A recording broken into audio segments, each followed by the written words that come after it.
서울에 사는 67세 이숙희님의 며느리년에 관한 실화 사연입니다. 제사상 앞에서 제 손은 떨리지 않았어요. 친척들이 모두 지켜보는 가운데 저는 조용히 입을 열었습니다.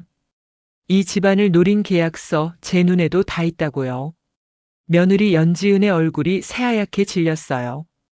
그녀 옆에 서 있던 차 이사라는 남자도 마찬가지였죠. 저는 그들이 무너지는 모습을 담담히 지켜봤습니다. 30년 동안 시장 골목에서 반찬 팔며 모은 돈, 아들 키우며 흘린 땀, 그 모든 게 이 순간을 위한 거였어요. 충격적인 제 이야기는 이제 시작됩니다.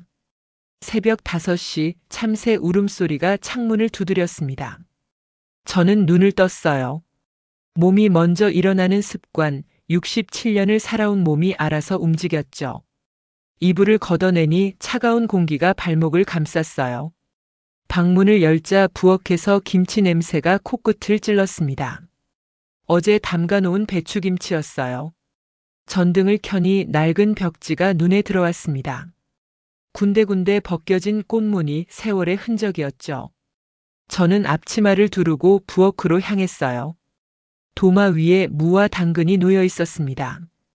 오늘도 시장에 나가야 했어요. 반찬 장사, 그게 제가 30년 동안 해온 일이었습니다. 칼을 들자 손에 박힌 굳은 살이 느껴졌어요. 이 손으로 아들을 키웠습니다. 남편이 일찍 세상을 떠난 뒤 혼자서요. 물을 썰며 저는 생각했어요. 아들 장혁이가 이제 사업도 하고 결혼도 했으니 제 고생은 끝난 거라고요. 하지만 그건 착각이었습니다. 거실 벽에 걸린 괴종시계가 멈춰 있었어요. 3시 15분에서요. 남편이 돌아가신 날 멈췄던 시계였습니다. 고치지 않았어요. 그냥 두고 싶었죠. 시계를 보며 저는 한숨을 쉬었습니다. 그때 현관문이 열렸어요. 며느리 연지은이었습니다. 새벽인데도 화장이 완벽했어요. 하얀 얼굴에 붉은 입술, 깔끔한 코트 차림이었죠. 저는 반갑게 인사했어요. 아직 동도 안 텄는데 일찍 왔네? 며느리는 대답 없이 거실로 들어갔습니다. 가방을 소파에 던지더니 한숨을 쉬었어요. 시어머니, 물 좀 주세요. 저는 서둘러 물을 따랐습니다. 컵을 건네자 그녀가 한 모금 마셨어요. 그러고는 저를 똑바로 쳐다봤죠. 시어머니, 이번 달 생활비 좀 더 주셔야겠어요. 장혁이 사업 때문에 돈이 많이 들어가거든요. 저는 멈칫했습니다. 지난달에도 100만 원을 줬잖아. 그녀는 코웃음을 쳤어요. 100만 원으로 뭘 해요? 요즘 세상에. 저는 말문이 막혔습니다. 하지만 참았어요. 며느리니까요. 알겠어. 제가 생각해 볼게. 제 대답에 며느리는 차갑게 웃었습니다. 생각이 아니라 주셔야죠. 그러고는 가방을 들고 나가버렸어요. 현관문이 쾅 닫히는 소리가 귓가에 울렸습니다. 저는 그 자리에 서서 한참을 서 있었어요. 가슴이 답답했죠. 손에 든 컵이 덜덜 떨렸습니다. 하지만 눈물은 나오지 않았어요. 그저 숨이 막힐 뿐이었죠. 그날 오후 저는 시장 좌판에 앉아 있었습니다. 햇볕이 뜨거웠어요. 앞치마에 고춧가루가 묻었고 손엔 기름 냄새가 배어 있었죠. 단골 할머니가 다가왔어요. 숙희야, 얼굴이 왜 그래? 저는 괜찮다고 웃었습니다. 하지만 할머니는 눈치를 챘어요. 며느리한테 또 당했구나. 저는 고개를 끄덕였어요. 할머니가 한숨을 쉬었습니다. 세상에, 그 귀한 자식 키워서 시집 보냈더니. 저는 아무 말도 하지 못했어요. 그저 손님을 기다릴 뿐이었죠. 그날 밤 집에 돌아왔을 때 거실 불이 켜져 있었습니다. 연지은이 또 와 있었어요. 이번엔 혼자가 아니었죠. 낯선 남자가 소파에 앉아 있었습니다. 정장 차림에 반들반들한 구두를 신은 사람이었어요. 저는 멈춰 섰습니다. 누구세요? 연지은이 대답했어요. 아, 이분은 장혁이 회사차 이사님이에요. 저는 고개를 숙여 인사했죠. 남자도 일어나 인사했습니다. 하지만 그의 눈빛이 이상했어요. 저를 훑어보는 시선이 불편했죠. 차이사가 입을 열었어요. 사모님, 장혁 사장님 사업이 요즘 아주 잘 되고 있습니다. 조만간 큰 투자건이 있어서요. 저는 알겠다고 고개를 끄덕였어요. 그런데 그 순간 이상한 느낌이 들었습니다. 뭔가 잘못됐다는 직감이었죠. 연지은과 차이사가 나간 뒤 저는 거실에 홀로 남았습니다. 소파에 앉아 생각했어요. 왜 사업 이야기를 저한테 하러 온 걸까요? 며느리 표정도 이상했어요. 너무 밝았죠. 마치 뭔가를 숨기는 것처럼요. 그날 밤 저는 잠을 이루지 못했습니다. 천장을 바라보며 뒤척였어요. 창밖에서 바람 소리가 들렸죠. 나뭇가지가 유리창을 긁는 소리였습니다. 저는 눈을 감았어요. 하지만 머릿속이 복잡했죠. 무언가 시작되고 있었습니다. 일주일 뒤 새벽 6시 까치 울음소리가 들렸습니다. 저는 눈을 떴어요. 몸이 무거웠죠. 며칠 동안 제대로 자지 못한 탓이었습니다. 이불을 걷어내고 일어났어요. 부엌으로 가는 길에 거실을 지나쳤죠. 그때 눈에 띈 게 있었습니다.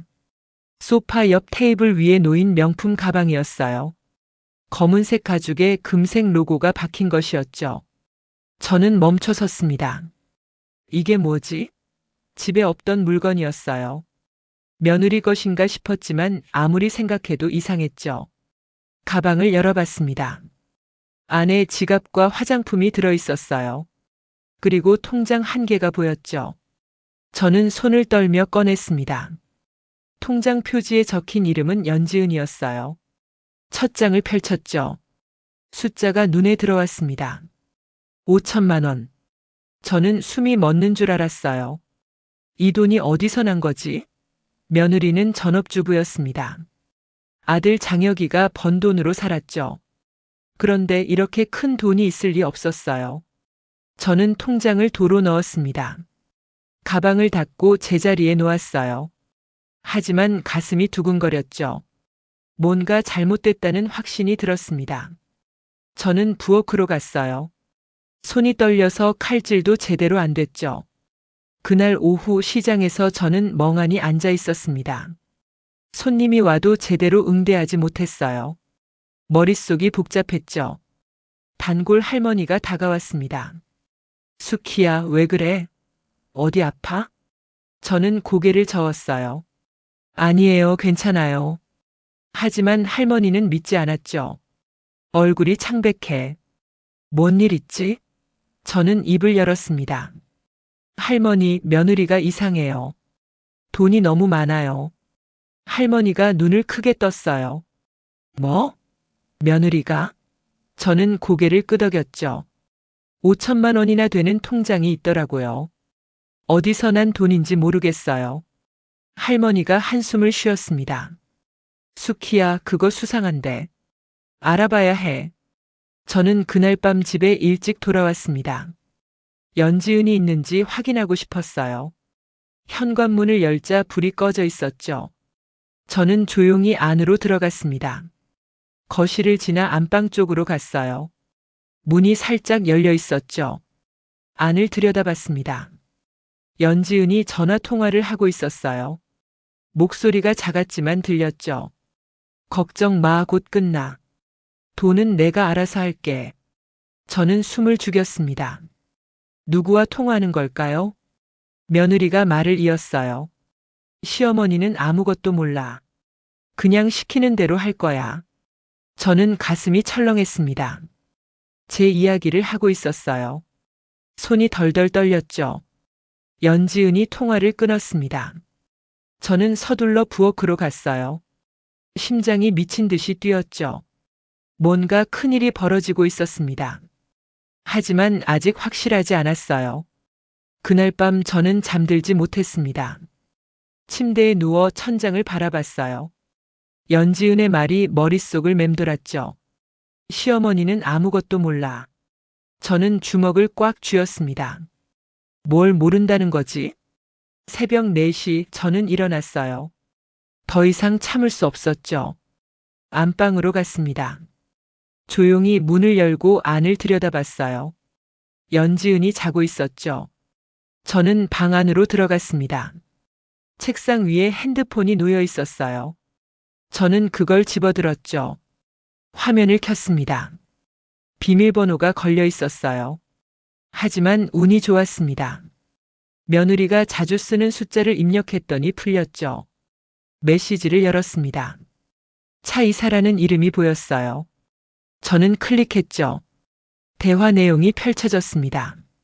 읽으면서 저는 숨이 막혔어요. 장혁이 사고 나면 재산 다 내 거야. 시어머니 집도 처분하면 되지. 걱정 마, 계획대로 하면 돼. 저는 핸드폰을 놓았습니다. 손이 떨렸어요. 눈물이 핑 돌았죠. 하지만 울 수 없었습니다. 조용히 방을 나왔어요. 거실로 갔죠. 소파에 주저앉았습니다. 머릿속이 하얘졌어요. 며느리가 아들을 해치려 한다니. 믿을 수 없었죠. 저는 두 손으로 얼굴을 감쌌습니다. 그리고 흐느꼈어요. 소리 없이요.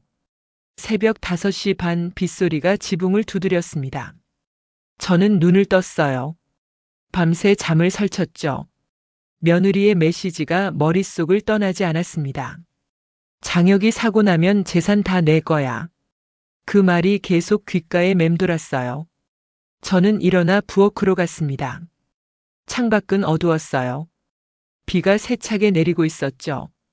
저는 물을 한 컵 마셨습니다. 목이 타들어갔어요. 생각을 정리해야 했죠. 그날 아침 8시 전화벨이 울렸습니다.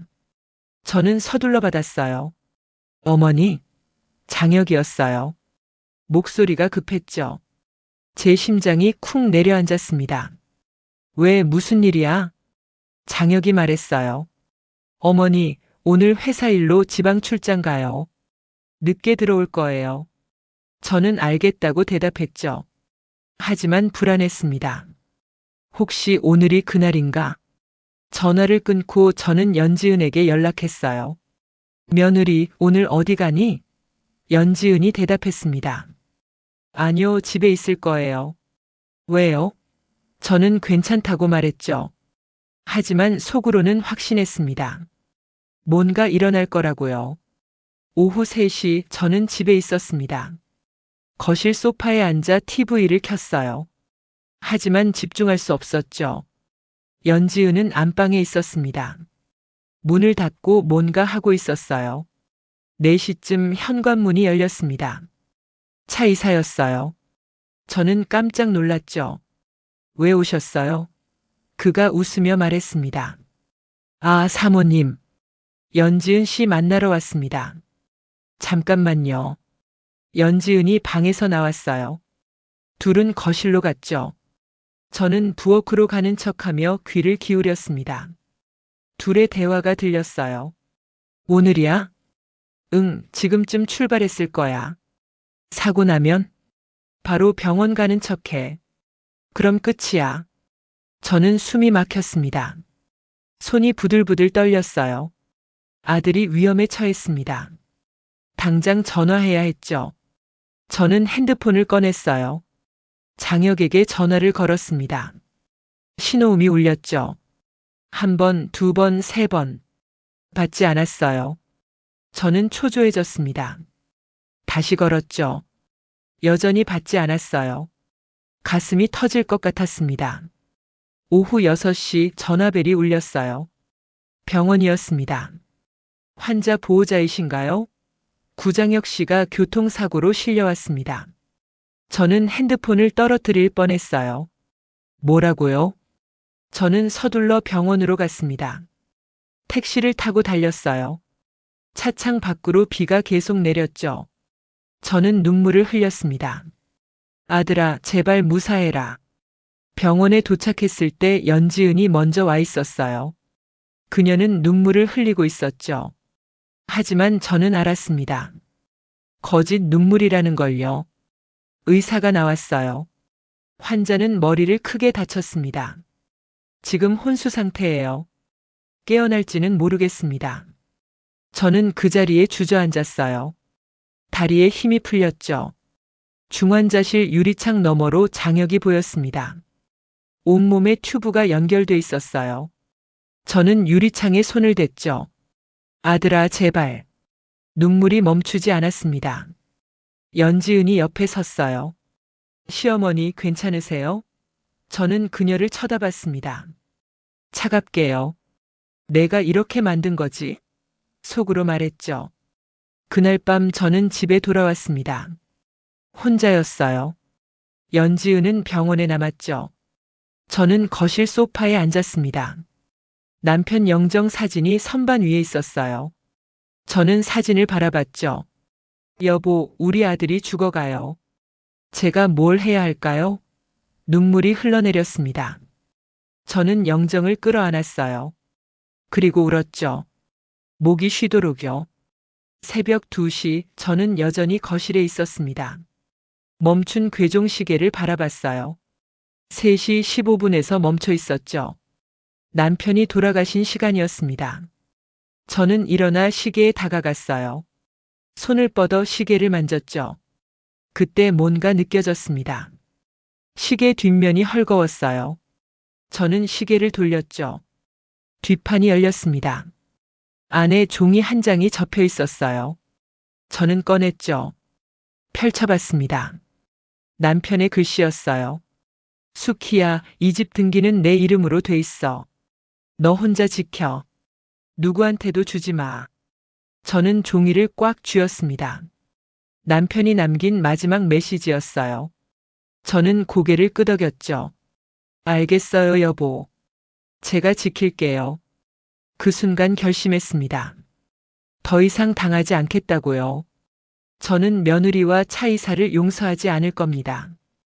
반드시 갚아줄 거예요. 새벽 4시 닭 울음소리가 들렸습니다. 저는 눈을 떴어요. 어젯밤 거의 자지 못했죠. 머릿속이 복잡했습니다. 아들은 여전히 혼수 상태였어요. 병원에서 연락이 올까봐 핸드폰을 꼭 쥐고 있었죠. 저는 일어나 부엌으로 갔습니다. 물을 끓이며 생각했어요. 지금 제게 필요한 건 증거였죠. 며느리와 차이사의 계획을 확실히 밝혀야 했습니다. 저는 차를 한 잔 마시고 안방으로 갔어요. 연지은의 방이었습니다. 그녀는 병원에 있었죠. 저는 조용히 문을 열고 들어갔어요. 책상 서랍을 열었습니다. 서류들이 가득했죠. 하나씩 꺼내봤어요. 그때 눈에 띈 게 있었습니다. 계약서였어요. 제목은 투자 계약서였죠. 내용을 읽으며 저는 손이 떨렸습니다. 장혁의 회사 지분을 차이사에게 넘기는 계약이었어요. 날짜는 사고 다음 날로 돼 있었죠. 저는 계약서를 사진으로 찍었습니다. 증거로 남겨야 했어요. 서랍을 더 뒤져봤죠. 통장도 나왔습니다. 5천만 원이 든 그 통장이었어요. 거래 내역을 봤죠. 차이사에게서 입금된 돈이었습니다. 저는 모든 걸 사진으로 찍었어요. 그리고 서랍을 닫았죠. 방을 나오며 저는 속으로 다짐했습니다. 반드시 이 사람들을 벌줄 거라고요. 오전 10시 저는 병원에 갔습니다. 장혁을 보러요. 중환자실 앞에 연지은이 서 있었어요. 저는 그녀를 무시하고 안으로 들어갔죠. 아들은 여전히 눈을 감고 있었습니다. 저는 장혁의 손을 잡았어요. 따뜻했죠. 아직 살아 있었습니다. 저는 속삭였어요. 아들아, 엄마가 지켜줄게. 걱정하지 마. 눈물이 볼을 타고 흘러내렸죠. 오후 2시 저는 집으로 돌아왔습니다. 거실에 앉아 생각했어요. 어떻게 해야 할까? 경찰에 신고할까? 하지만 증거가 충분한지 확신할 수 없었죠. 그때 전화벨이 울렸습니다. 조카 변호사였어요. 이모 안녕하세요. 저는 반가웠죠. 민수야, 너 지금 시간 있니? 조카가 대답했어요. 네, 왜요? 저는 모든 걸 말했습니다.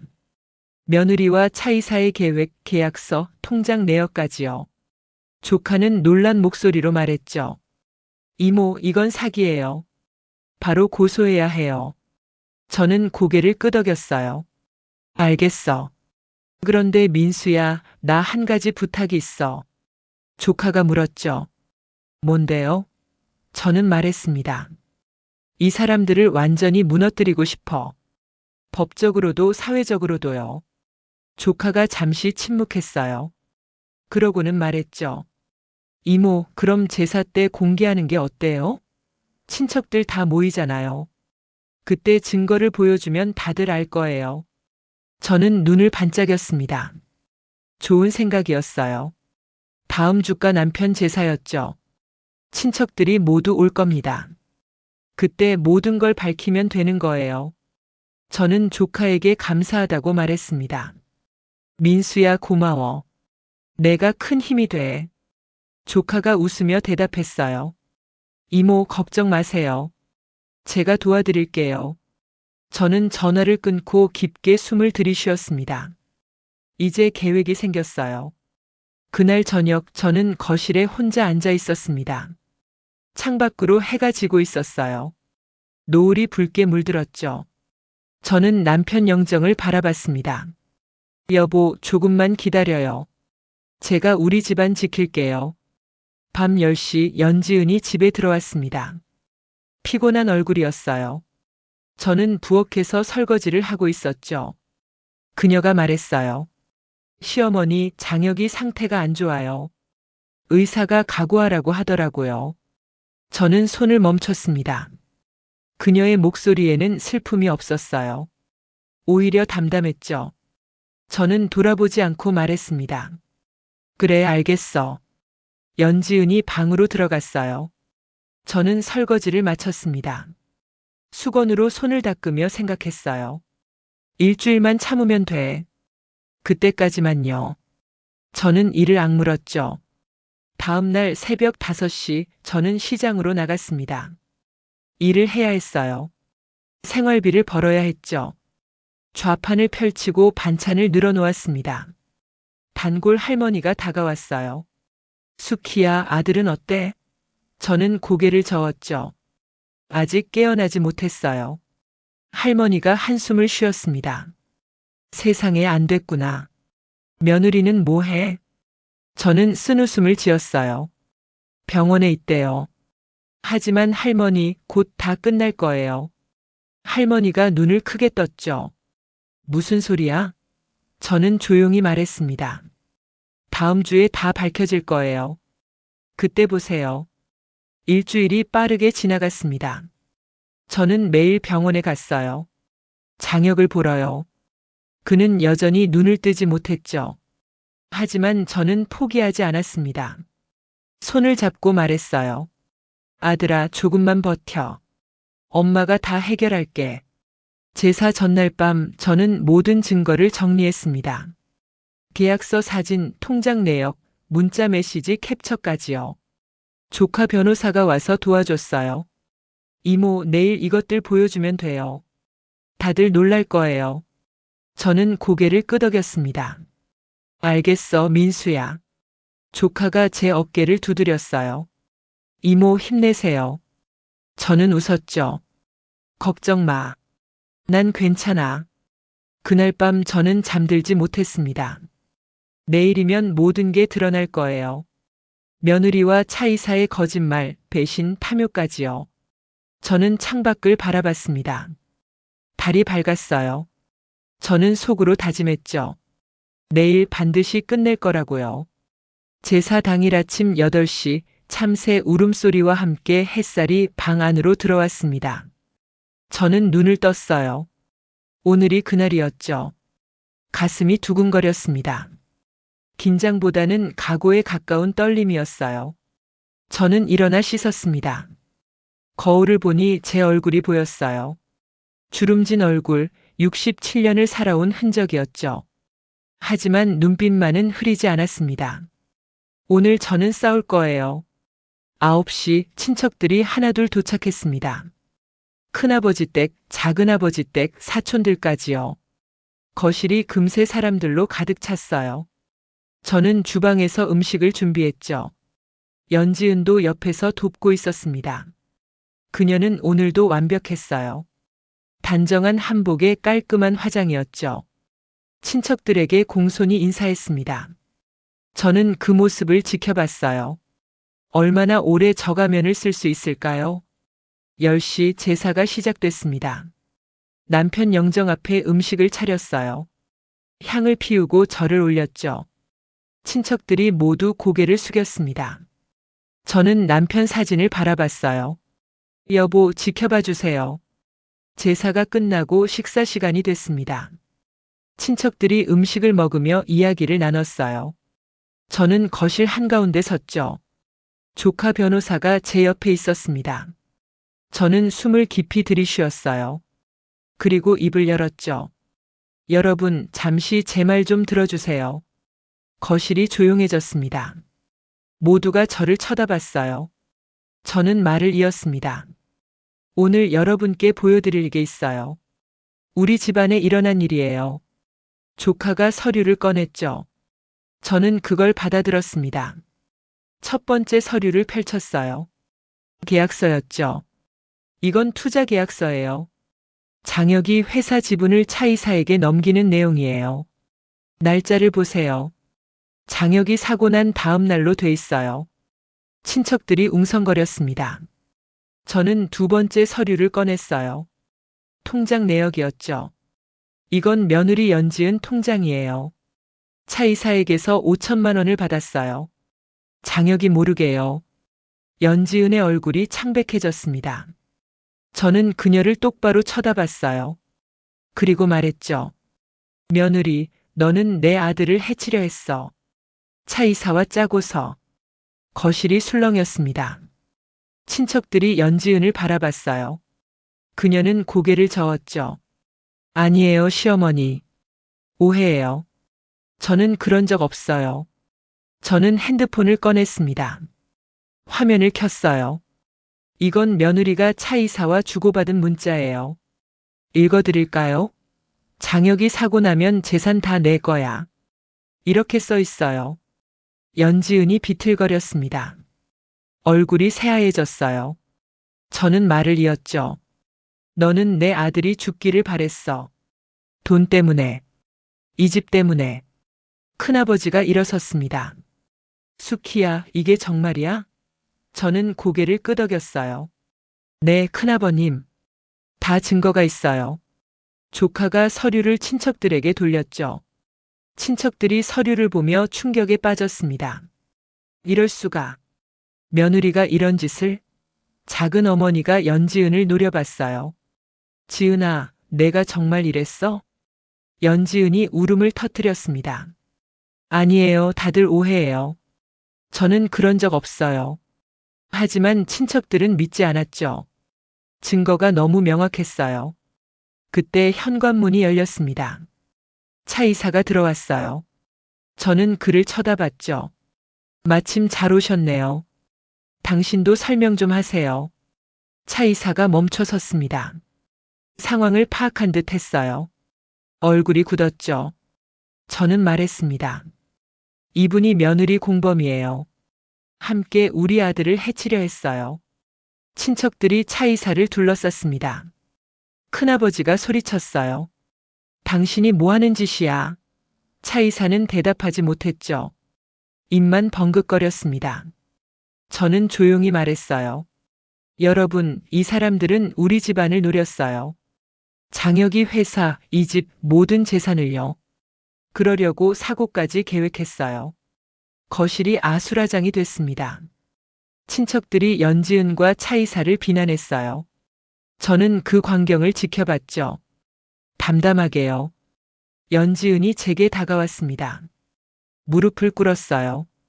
시어머니, 용서해 주세요. 제가 잘못했어요. 눈물을 흘렸죠. 하지만 저는 흔들리지 않았습니다. 저는 그녀를 내려다봤어요. 그리고 말했죠. 용서? 네가 내 아들한테 한 짓을 생각해봐. 용서받을 자격 없어. 큰아버지가 말했습니다. 수키야, 경찰에 신고해야 해. 이건 범죄야. 저는 고개를 끄덕였어요. 이미 했어요. 조카가 다 준비했어요. 조카 변호사가 말했죠. 경찰이 곧 올 거예요. 이분들은 사기와 살인 미수로 조사받을 겁니다. 연지은과 차이사의 얼굴이 흑빛이 됐어요. 저는 남편 영정을 바라봤습니다. 여보, 이제 다 끝났어요. 우리 집안 지켰어요. 눈물이 핑 돌았죠. 하지만 참았습니다. 오후 1시 경찰이 도착했습니다. 연지은과 차이사를 데려갔어요. 둘은 고개를 숙인 채 끌려갔죠. 친척들이 지켜봤습니다. 저도 현관 앞에 서서 봤어요. 경찰차가 떠나자 거실이 조용해졌습니다. 친척들이 하나둘 집을 나갔어요. 저는 혼자 남았죠. 소파에 앉아 깊게 숨을 쉬었습니다. 큰아버지가 마지막으로 말했어요. 수키야, 잘했어. 내가 용감했어. 저는 웃었죠. 고맙습니다, 큰아버님. 큰아버지도 나갔습니다. 저는 거실에 혼자 앉아 있었어요. 햇살이 창문으로 들어왔습니다. 따뜻했죠. 저는 남편 영정을 바라봤어요. 여보, 수고했어요. 이제 쉬어요. 그날 밤 저는 병원에 갔습니다. 장혁을 보러요. 중환자실에 들어가 손을 잡았어요. 아들아, 엄마가 다 해결했어. 이제 깨어나도 돼. 장혁의 손가락이 움직였습니다. 저는 눈을 크게 떴어요. 간호사를 불렀죠. 의사가 달려왔습니다. 환자 의식이 돌아오고 있어요. 저는 눈물을 흘렸습니다. 감사합니다. 감사해요. 장혁이 천천히 눈을 떴어요. 저는 그의 얼굴을 쓰다듬었죠. 아들아, 엄마야. 장혁이 작은 목소리로 말했어요. 엄마. 저는 울음을 터뜨렸습니다. 그래, 아들아. 엄마 여기 있어. 모든 게 끝났어. 한 달 뒤 새벽 6시 새소리가 들렸습니다. 저는 눈을 떴어요. 새집 침대였죠. 흰 커튼 사이로 햇살이 스며들었습니다. 따뜻했어요. 저는 일어나 창문을 열었죠.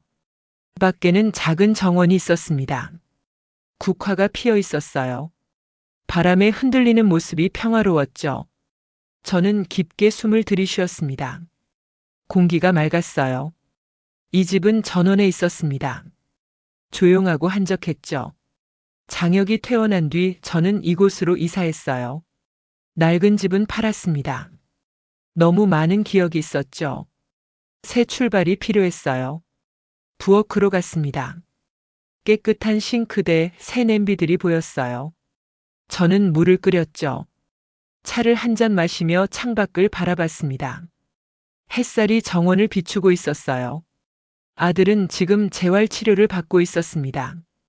사고 후유증이 있었지만 점점 나아지고 있었죠. 일주일에 3번 병원에 갔어요. 연지은과 차이사는 재판을 기다리고 있었어요. 사기와 살인 미수 혐의였죠. 조카 변호사가 말했습니다. 이모, 2사람 다 실형받을 거예요. 저는 고개를 끄덕였어요. 당연하죠. 그날은 추석 명절이었습니다. 아들이 저를 찾아왔어요. 얼굴에 생기가 돌았죠. 엄마, 안녕하세요. 저는 아들을 안았습니다. 그래, 잘 왔어. 함께 밥상을 차렸어요. 깻잎장아찌, 된장찌개, 보쌈이었죠. 간단했지만 따뜻했습니다. 장혁이 말했어요. 엄마, 맛있어요. 저는 웃었죠. 많이 먹어. 식사 후 정원에 나갔습니다. 아들과 나란히 앉아 국화를 바라봤어요. 바람이 불었죠. 아들이 말했습니다. 엄마, 제가 미안해요. 제가 잘못 봤어요. 저는 고개를 저었어요. 아니야, 내 잘못 아니야. 내가 사람을 잘못 만난 거지. 아들이 눈물을 글썽였죠. 엄마가 아니었으면 전 다 잃었을 거예요. 저는 아들 손을 잡았습니다. 괜찮아. 이제 다 지나갔어. 우리 새로 시작하자. 아들이 고개를 끄덕였어요. 네, 엄마. 저 이제 잘 살게요. 해가 지고 있었습니다. 노을이 하늘을 물들였어요. 붉고 따뜻한 빛이었죠. 저는 그걸 바라보며 생각했습니다. 이제 정말 끝났구나. 그날 밤 아들이 돌아간 뒤 저는 혼자 거실에 앉아 있었어요. 남편 영정을 작은 선반에 놓았죠. 저는 사진을 쓰다듬었습니다. 여보, 우리 해냈어요. 아들도 살고 저도 자유로워졌어요. 창밖으로 달이 떠올랐습니다. 밝았어요. 저는 달을 바라봤죠. 67년을 살며 많은 일이 있었습니다. 슬픔도 분노도 절망도 있었어요. 하지만 이제는 평온했습니다. 다음 날 아침 7시 햇살이 방을 가득 채웠습니다. 저는 일어나 정원으로 나갔어요. 국화에 물을 줬죠. 꽃잎에 물방울이 맺혔습니다. 단골 할머니가 전화했어요. 수키야, 잘 지내? 저는 웃으며 대답했죠. 네, 할머니. 전 정말 잘 지내요. 할머니가 말했습니다. 다행이다. 내 목소리 밝아졌어. 그날 오후 저는 시장에 나갔습니다. 오랜만이었어요. 옛날 자리에 다른 사람이 앉아 있었죠. 저는 그냥 지나쳤습니다. 이제 그 자리는 제 것이 아니었어요. 대신 작은 카페에 들어갔습니다. 커피를 시켰어요. 창가에 앉아 밖을 바라봤죠. 사람들이 오가고 있었습니다. 평범한 일상이었어요. 저도 이제 그 일상 속에 있었습니다. 저녁에 집으로 돌아왔어요. 부엌에서 저녁을 준비했죠. 혼자였지만 외롭지 않았습니다. 오히려 편안했어요. 밥을 먹으며 생각했습니다. 이게 행복이구나. 밤 10시 저는 침대에 누웠습니다. 천장을 바라봤어요. 하얀 천장이었죠. 깨끗했습니다. 저는 눈을 감았어요. 내일 또 새로운 하루가 시작될 겁니다. 그날 밤 꿈을 꿨습니다. 남편이 나왔어요. 웃고 있었죠. 저도 웃었습니다. 여보, 이제 편히 쉬어요. 남편이 고개를 끄덕였어요. 꿈에서 깨어났을 때 저는 웃고 있었습니다. 새벽 5시 새소리에 눈을 떴어요. 저는 일어나 창문을 열었죠. 정원에 아침 햇살이 내렸습니다. 국화가 빛나고 있었어요. 저는 깊게 숨을 들이쉬었습니다. 새로운 하루였습니다. 저는 준비가 돼 있었어요. 어떤 일이 와도 이제 두렵지 않았죠. 제가 이겨냈으니까요.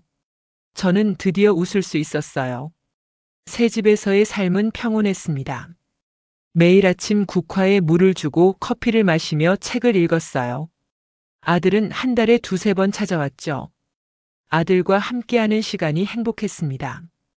연지은과 차이사는 실형을 선고받았어요. 각각 7년과 10년이었죠. 조카가 전화로 알려줬습니다. 저는 담담히 받아들였어요. 그들의 일은 이제 제 삶과 상관없었죠. 어느 날 아들이 말했습니다. 엄마, 새로 만난 사람이 있어요.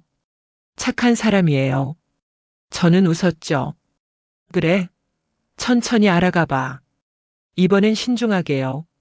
아들이 고개를 끄덕였어요. 67년을 살며 저는 많은 걸 배웠습니다. 인내도 용기도 그리고 해방도요. 이제 저는 자유로웠어요. 누구에게도 얽매이지 않는 삶이었죠. 정원 국화가 활짝 피었습니다. 노란색, 하얀색, 분홍색이었어요. 바람에 흔들리며 저를 위로했죠. 저는 그 옆에 앉아 미소 지었습니다. 제 삶은 달라졌어요. 여러분도 비슷한 경험이 있다면 댓글로 나눠주세요. 구독과 좋아요는 따뜻한 이야기 제작에 큰 힘이 됩니다.